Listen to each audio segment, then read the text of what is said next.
Assalamualaikum warahmatullahi wabarakatuh. Jadi kami dari kelompok 2 akan mempresentasikan hasil dari diskusi kami. Nah, anggota kelompok kami terdiri dari yang pertama ada Aisyah Alkaisyah, yang kedua ada Danis Amalia Putri, yang ketiga ada Locita Safa Prada, yang keempat ada Maryam Najida, yang kelima ada Nahdiah Amalia, yang keenam ada Naila Asrala Veda, dan yang terakhir ada Nilna Zanuba. Oke. Nah, di sini ada siklus hidrologi. Apa sih siklus hidrologi? Siklus hidrologi atau siklus air adalah rangkaian atau tahapan yang dilalui oleh air dari bumi ke atmosfer dan kembali lagi ke bumi. Nah, siklus hidrologi ini dibagi menjadi 3 jenis, yaitu siklus air pendek, siklus air sedang, dan yang terakhir ada siklus air panjang. Nah, next ini ada proses hidrologi, proses siklus hidrologi. Nah, proses utama siklus hidrologi itu ada evaporasi atau transpirasi. Nah, istilah evaporasi ini digunakan untuk menunjukkan proses penguapan air yang berasal dari laut, sungai, danau, dan badan air lainnya. Sedangkan transpirasi merupakan pelepasan molekul air sebagai hasil metabolisme dari tumbuh-tumbuhan. Nah, yang selanjutnya ada kondensasi. Nah, kondensasi itu proses perubahan air dari gas menjadi cair, atau kita kenal dengan istilah pengembunan, yang merupakan kebalikan dari evaporasi atau penguapan.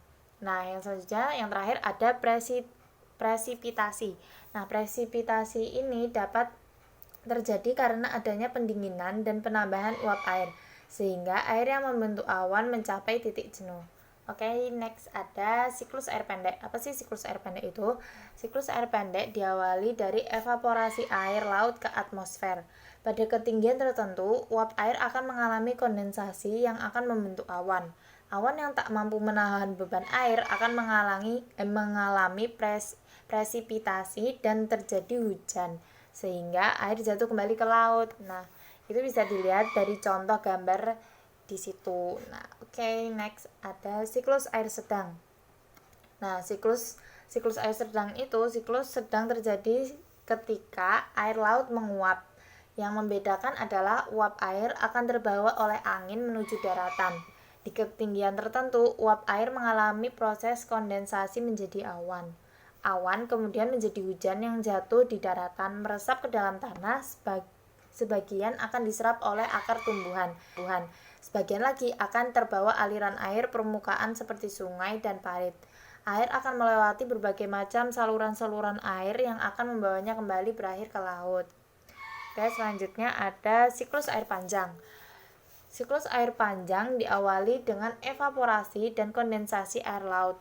Awan yang dibentuk dibawa oleh angin ke tempat yang lebih tinggi di area daratan.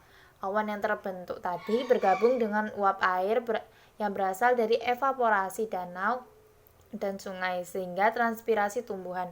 Karena dipengaruhi ketinggian tempat, uap air mengenai lapisan udara dingin dan berubah menjadi salju, sehingga terjadilah hujan salju saat musim dingin dan juga membentuk bongkahan es di pegunungan tinggi. Nah, selanjutnya ada siklus air panjang. Siklus air panjang yaitu bongkahan es di pegunungan akan meluncur ke tempat lebih rendah akibat gaya gravitasi. Bongkahan es yang meluncur karena gaya gravitasi ini disebut glacier. Glacier yang terkena suhu tinggi kemudian mencair dan mengalir melalui perairan darat yang akan kembali lagi ke laut. Kembali ke laut. Nah, itu. Nah, bisa dilihat dari itu ya gambarnya ya. Oke, selanjutnya ada iklim Schmidt-Ferguson. Ya, sorry kalau ada salah pengucapan.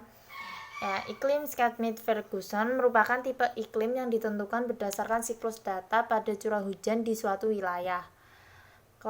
Klasifikasi iklim Schmidt-Ferguson ini memiliki 4 tipe, yaitu iklim basah, iklim agak basah, iklim sedang, dan iklim agak kering. Langkah menentukan iklim Schmidt-Ferguson yaitu Schmidt dan Ferguson membagi iklim berdasarkan curah hujan dengan rumus Q sama dengan jumlah rata-rata bulan kering dibagi jumlah rata-rata bulan basah dikali 100%. Nah, sekian presentasi dari kami. Mohon maaf jika ada banyak salah dalam pengucapan ataupun dalam penyampaian. Terima kasih. Wassalamualaikum warahmatullahi wabarakatuh.